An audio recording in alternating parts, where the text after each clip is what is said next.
Mesdames, Messieurs, bonsoir. Je suis ravi de vous retrouver pour votre édition de 19h sur Alizé Télévision.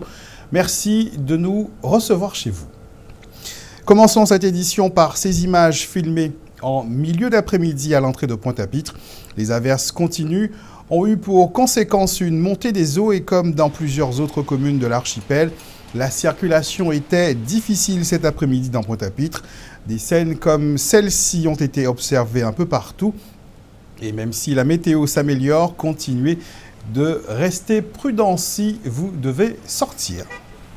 Avec les intempéries de ce week-end, certains d'entre vous se demandent certainement si la route de la traversée restera praticable. À de nombreuses reprises, la RD23 a été interdite à la circulation suite au mauvais temps, pour cause d'éboulement notamment.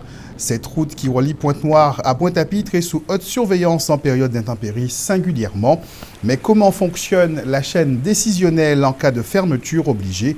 Un responsable des travaux de route de Guadeloupe l'explique à Éric Pommier. C'est quand même un phénomène récurrent sur l'ensemble de l'itinéraire. Alors, il y a, je dirais, plusieurs modalités. À savoir, quand il s'agit de phénomènes météo, il y a un niveau d'alerte défini par Route de Guadeloupe et la météo même. Et donc, je pense que c'est de l'ordre de 5 mm au mètre carré. Et donc, à ce moment-là, il y a fermeture. Sinon, s'il y a un éboulement en place, forcément, on est obligé de fermer pour traiter le phénomène. Après avoir rencontré les différents syndicats de la police nationale jeudi dernier, Harry Chalus poursuit ses consultations sur la question de la sécurité. Parmi les idées avancées par le président de région, la création de brigades de police intercommunales, une idée qu'il devrait certainement développer avec les différents maires et présidents d'intercommunalités de Guadeloupe. Mais avant, il invitait le préfet de région à le rencontrer aujourd'hui. Une réunion de travail sur la sécurité dans l'archipel qui a permis aux deux hommes de confronter leurs idées sur la question. Reportage Yoann Charpentier-Titi.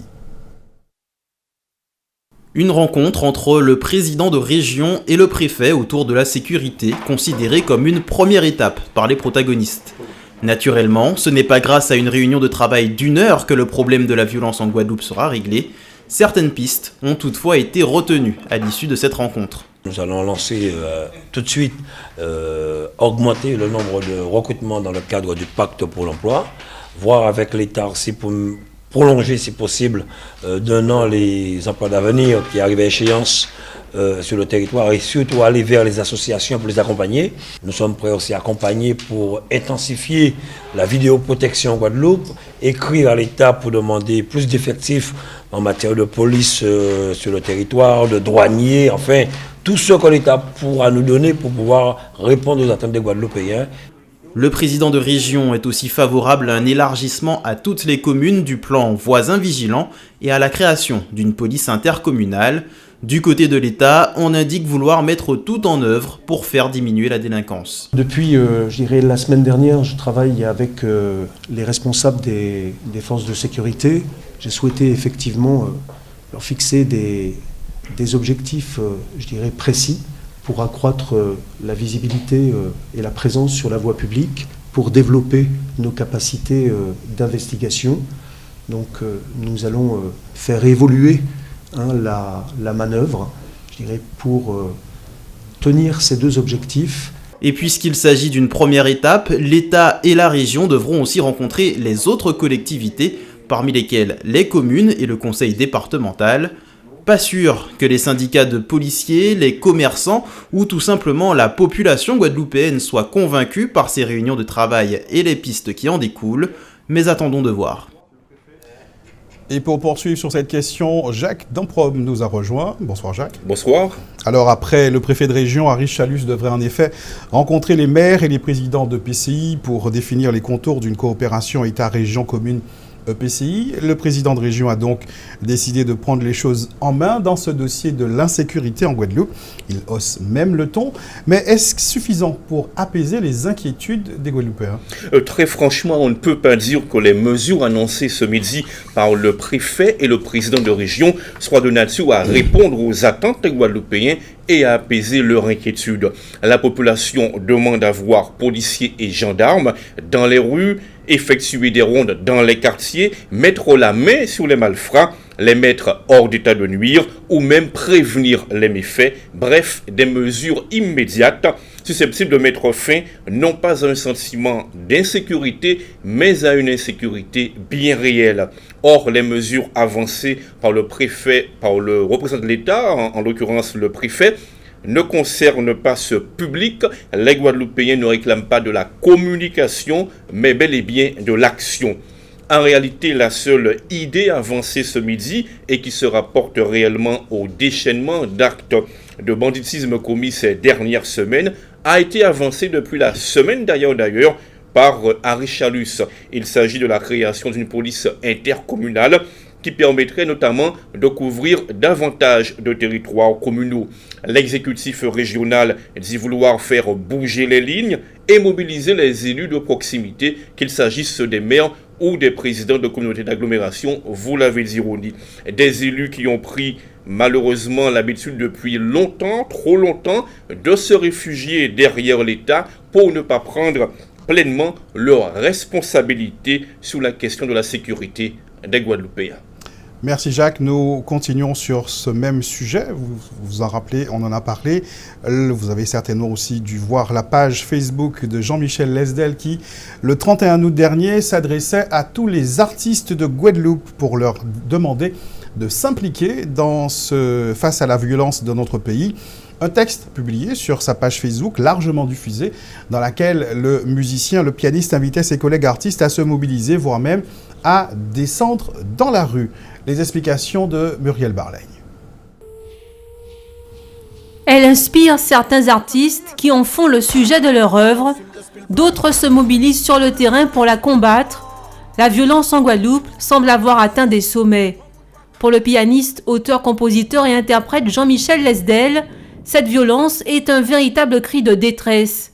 Le 31 août, il a lancé un appel au monde de la culture sur sa page Facebook, invitant artistes et sportifs à aller plus loin dans la lutte contre ce fléau. Il s'agirait de s'impliquer davantage dans les différentes strates de la société dès le plus jeune âge. Il y a vraiment à réfléchir aussi sur le système d'éducation que nous avons déjà et qui est en place. Je pense qu'il faudrait qu'on mène beaucoup plus d'actions au niveau du monde scolaire, que ce soit depuis la maternelle, que nous soyons présents aux côtés des jeunes, que nous soyons présents, beaucoup plus présents dans les écoles. C'est le biais de projets pédagogiques, d'emmener l'art, je ne parle pas de musique spécifiquement, mais de l'art pour les enfants. Depuis leur plus tendre enfance, que ce soit en maternelle, que ce soit au primaire, qu'il y a toujours des projets où ils pratiquent le faire ensemble, le jouer ensemble, ce qui forcément amène un comportement citoyen. Et c'est une manière de pouvoir s'exprimer avec les autres de manière toujours collective. Donc toujours être soucieux de l'autre, tout simplement. La publication de Jean-Michel Lesdel a tout de suite obtenu des réactions positives d'artistes de tous bords sur la toile. Hors ligne, c'est le même constat. Nombreux sont ceux qui sont prêts à suivre l'artiste dans son projet.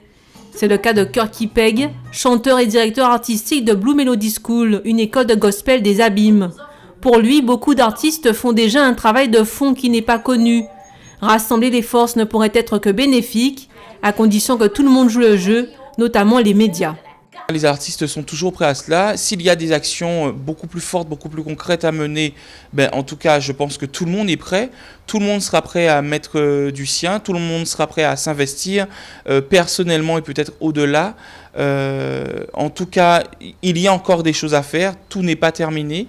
Il y a encore des choses à faire. Il faut simplement que l'on arrive à se mobiliser tous, toute esthétique confondue, toute orientation confondue, pour que l'on puisse avoir ce même message, ce tronc commun pour pouvoir dire voilà, c'est bon. Là, il faudrait peut-être que l'on savoure les beautés de notre île plutôt que de perdre notre temps à rythmer ce quotidien avec ces mauvaises vibrations. Comme Kirky Peg, la chanteuse de Gwoka, Marilyn Dahomey, croit au pouvoir curatif de la musique sur la société. Celle qui est à l'origine du premier syndicat de musiciens en Guadeloupe estime aussi qu'il est temps de s'unir pour agir. Il a lancé l'appel, Jean-Michel, mais maintenant, il faut qu'on réponde à cet appel et qu'on se mette ensemble pour réfléchir. Le son, la musique a toujours été thérapeutique. La musicothérapie, ça existe. Vous voyez? Donc, je pense qu'il y a moyen d'agir à certains niveaux sur cette affaire-là. Peut-être dans des quartiers, peut-être dans des centres, peut-être dans des prisons, pourquoi pas. Mais je pense que les artistes qui sont vraiment engagés et qui veulent mener ce combat-là devraient accompagner Jean-Michel là-dedans. Par son action, Jean-Michel Lesdel rappelle que l'artiste a son propre rôle à jouer dans la cité afin de favoriser l'insertion ou la réinsertion des personnes en difficulté. Il s'agit d'accompagner les autorités en mettant en place des projets avec elles. Place maintenant à notre rendez-vous de l'information dans la grande région. Une étudiante trinidadienne partie étudier en Inde a dû être rapatriée en raison des mauvaises conditions de traitement qu'elle a subies. Nous verrons qu'au carnaval caribéen de Brooklyn, au moins 4 personnes ont trouvé la mort. Mais avant, direction la Dominique où la rentrée a dû être reportée. C'est votre rendez-vous Caraïbes. La rentrée scolaire, qui devait avoir lieu lundi 5 septembre, a été retardée à la Dominique en raison du passage de l'onde tropicale qui concerne l'île. Peter Saint-Jean, le ministre de l'Éducation, a précisé que les météorologues ont prévu de fortes averses tout au long de la journée, avec pour conséquence la montée des eaux de pluie qui affecte le trafic routier compte tenu de l'état actuel de la chaussée. Le ministre recommande donc à ses concitoyens d'éviter les déplacements non indispensables et de garder les enfants à domicile pour la journée. La rentrée scolaire devrait avoir lieu mardi 6 septembre, sauf dégâts dans certains établissements.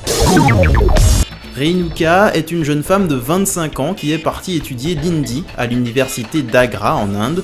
Sa formation a été parrainée par la commission indienne à Trinidad et devait être une chance pour Renuka de mieux connaître la culture indienne qu'elle affectionne tout particulièrement.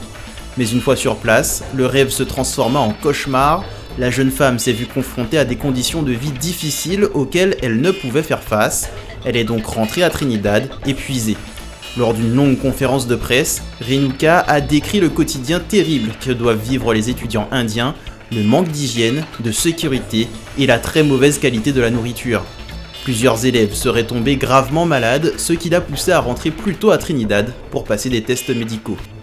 Renuka a fait savoir que son attachement à la culture et la langue indienne demeurait intact, qu'elle souhaitait approfondir ses connaissances en se rendant de ce pays après avoir passé 3 années à l'université Mahatma Gandhi à Trinidad et épuisé le cycle de formation sur son île. En se rendant en Inde, elle envisageait bénéficier d'une plus grande maîtrise de l'hindi, un rêve brusquement interrompu. Au moins 4 personnes ont été tuées lors du carnaval caribéen de Brooklyn, malgré les patrouilles de la police départementale de New York, qui a doublé ses effectifs pour l'occasion. La police de New York a déployé des efforts extraordinaires selon Bill de Blasio, le maire de la ville, mais elle n'a pas pu empêcher la montée de la violence et les effusions de sang. La police n'a pas encore identifié les victimes ni précisé les motifs des crimes. Néanmoins, de fortes probabilités font état de règlements de compte entre bandes rivales. La communauté des Caraïbes de New York réfute toute implication et met en avant l'ensemble du dispositif de sécurité qu'elle a déployé à l'occasion de ce carnaval qu'elle souhaitait festif et coloré. Les premiers tirs ont débuté dès 16h, un homme de 18 à 20 ans est mort d'une balle dans la poitrine. Environ 25 minutes plus tard, une balle a frappé une femme de 22 ans dans la tête à proximité de l'avenue Washington, la tuant immédiatement. Puis c'est une femme de 72 ans qui a été abattue à bout portant et 1 heure plus tard, une autre femme de 23 ans a été poignardée. Plusieurs autres personnes ont été poignardées mais leurs jours ne sont pas en danger. La semaine dernière, la police de New York avait pourtant arrêté 43 membres de gang et saisi plus d'une dizaine d'armes à feu afin de prévenir tout risque de débordement du carnaval caribéen. La circulation routière était difficile aujourd'hui en raison de la pluie, mais également de l'augmentation de la circulation avec la rentrée scolaire. Depuis ce matin, le trafic routier a considérablement augmenté aux heures de pointe et les bouchons se sont naturellement multipliés. C'est durant ces périodes de circulation de pointe que le système d'exploitation dynamique des réseaux routiers de la Guadeloupe démontre son intérêt. Une nouvelle fois, Éric Pommier nous emmène dans les coulisses de Trafikera.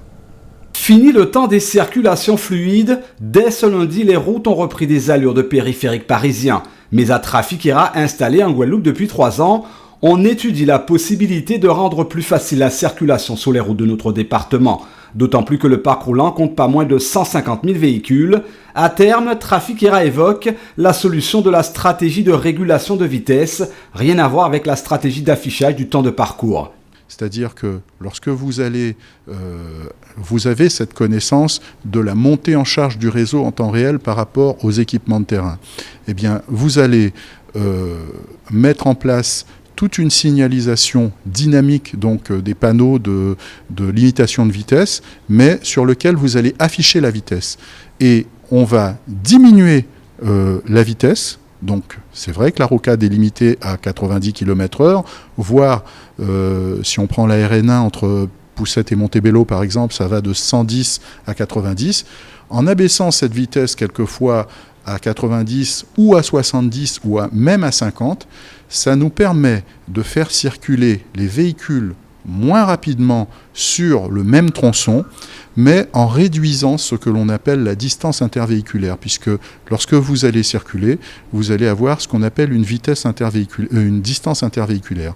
Autrement dit, plus la vitesse intervéhiculaire sera réduite, plus la distance intervéhiculaire le sera également et de façon sécurisée. Conséquence, dans un temps déterminé, beaucoup plus de véhicules évolueront sur le réseau. On roulera donc moins vite, mais sans subir les intempestifs arrêts brutaux. Là où on travaille avec Trafikera de façon importante, c'est sur ces notions-là, c'est sur cette capacité d'adapter, donc c'est vraiment un outil de développement durable, c'est adapter l'outil routier, le réseau routier que l'on a aux contraintes de trafic que l'on a.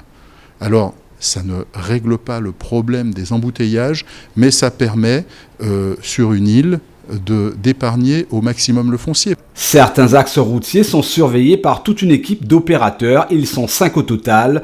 Ce sont près de 85 000 véhicules qui empruntent le circuit de la Gabarre, 103 000 véhicules par jour sur la portion La Jaille-d'Estreland. Difficile d'échapper au phénomène d'heures de pointe localisé sur 3 créneaux horaires, de 7h jusqu'à 9h, à partir de 12h jusqu'à 13h30 et en fin d'activité de 16h30 jusqu'à 19h. En cause, des routes dont la capacité d'écoulement du trafic est finie et déterminée. Bien sûr, c'est un facteur qui varie en fonction de la configuration de la route. Les quinquagénaires qui ont fréquenté la cité scolaire de Bainbridge l'ont connue à leur époque, mais également leurs enfants s'ils ont été scolarisés dans l'un des lycées de Bainbridge. Elle était installée depuis plus de 40 ans devant la cité scolaire des Abîmes et c'est dans sa roulotte que beaucoup de lycéens venaient acheter leur sandwich. Après de très longues années de service, Alicia L'Union ne fera pas une nouvelle rentrée. Elle a décidé de raccrocher son tablier. Je vous propose de voir ou de revoir ce portrait que lui avait consacré Éric Pommier. J'ai duré 43 ans comme ça devant un lycée, donner à manger à des enfants.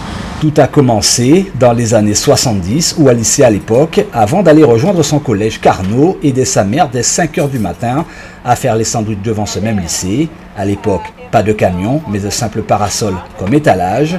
Notre drôle de dame avait pour mission 200 sandwichs à réaliser. Alicia, depuis, a repris l'affaire. Elle n'a pas perdu la main, ni son dynamisme et sa gentillesse, encore moins le sourire. Lucette, ancienne lycéenne et cliente privilégiée, se souvient encore d'une femme toujours disponible. C'est une femme formidable et vraiment de voir comment elle s'occupe des enfants, on a toujours été stupéfaite de savoir la mémoire qu'elle a de tout ce que nous aimons. Encore moi qui viens chercher mes sandwichs, elle sait déjà ce que je veux. Mes enfants qui sont passés après et mes petits-enfants qui vont arriver, donc et toutes mes soeurs et frères sont passés, elle sait vraiment ce que chaque enfant aime. Alicia voit les générations défiler et garde le moral à la tâche malgré une baisse de l'activité depuis les événements de 2009. Elle a en mémoire les 300 sandwichs jour qu'elle vendait contre 200 à 250 aujourd'hui. Elle ne se plaint pas. Elle a sa clientèle, qu'elle soit du lycée ou d'ailleurs. Alicia sait mettre les bons ingrédients dans les bons petits pains. Alicia, c'est comme une tati pour nous. Donc ça fait 4 ans que nous sommes là, c'est Mouna tout le monde. Madame Sandwich, elle est là, elle nous accompagne et puis voilà quoi. Toujours avec le sourire? Oui, toujours. Elle nous donne beaucoup d'amour. Oui. C'est important. C'est important. Et Brick, alors et toi? Ben moi c'est pareil, hein. Elle est toujours là. Enfin. Donc on a faim, il y a à manger, donc on vient, on se sert, il n'y a pas de souci à faire. Est-ce que tu sais que c'est sa 43e entrée? Ouais, je sais, ma mère mangeait à ses côtés aussi, donc ouais. Comme j'ai coutume à dire que ce sont mes enfants qui sont là, il faut que je sois absolument là pour pouvoir les accueillir, les recevoir, m'occuper d'eux. Et puis c'est fabuleux. Les gestes sont précis et rapides. Comptez environ 15 secondes chrono pour vous faire servir un savoureux sandwich et pas n'importe lequel. Cela fait 43 ans que cette femme fait cet exercice pour le bonheur des lycéens fins gourmets. En effet, Alicia Lunion est une madame sandwich incontournable en place devant le lycée de Bainbridge depuis 1973. Pour moi c'est magique, c'est une chose magique, hein. C'est exceptionnel quoi, ça fait chaud au cœur. Et donc madame Sandwich a décidé de prendre sa retraite. Quelques mots du Tour cycliste international de la Réunion, devenu Tour cycliste en tête Réunion, qui en est cette année à sa 70e édition, débutée le 3 septembre dernier. La compétition se court jusqu'à dimanche. 18 équipes prennent part à cette compétition, parmi lesquelles une formation abimienne conduite par Jules Lanclume. Après une première étape mouvementée avec une chute collective durant le sprint final causé volontairement par un spectateur. C'est un contre-la-montre qui était au programme ce matin. Épreuve individuelle de 10 km 500 dominée par les coureurs d'Afrique du Sud. Jules Lanclume termine lui à la 13e place. Dans l'après-midi, il y avait 74 km au programme entre Saint-Paul et Trois-Bassins. Joachim Gregorio des Abîmes termine à la 3e place et Jules Lanclume à la 16e place de cette étape. Peu avant, Lionel Mini, autre coureur abimien. Au classement général, Joachim Gregorio est à la 8e place et Jules Lanclume, lui, à la 11e. Information pratique à l'intention des habitants de Chazot, Crouster, Font-Ravine, Jean-Solin, Le Brère, Lorgé et Montpierre dans la commune de Morne-à-l'Eau. La distribution d'eau sera interrompue demain à partir de 8h, retour à la normale dans l'après-midi. Un point sur la météo pour ce soir et demain. La Guadeloupe est toujours en vigilance météorologique, mais cette fois de niveau jaune. Le temps devrait s'améliorer progressivement, mais les averses orageuses seront encore présentes ce soir, même si elles alterneront avec de belles périodes d'éclaircies. Le vent faiblit, mais les rafales pourront tout de même atteindre 50 à 70 km/h. Demain matin, le soleil devrait être présent sur l'ensemble des communes de l'archipel. Il devrait faire beau. L'indice Atmo devrait être demain de 4. L'air que nous respirerons donc devrait être de bonne qualité. Passez une excellente soirée sur Alizé Télévision. Je vous donne rendez-vous demain 12h30 pour un nouveau point sur l'actualité locale et régionale.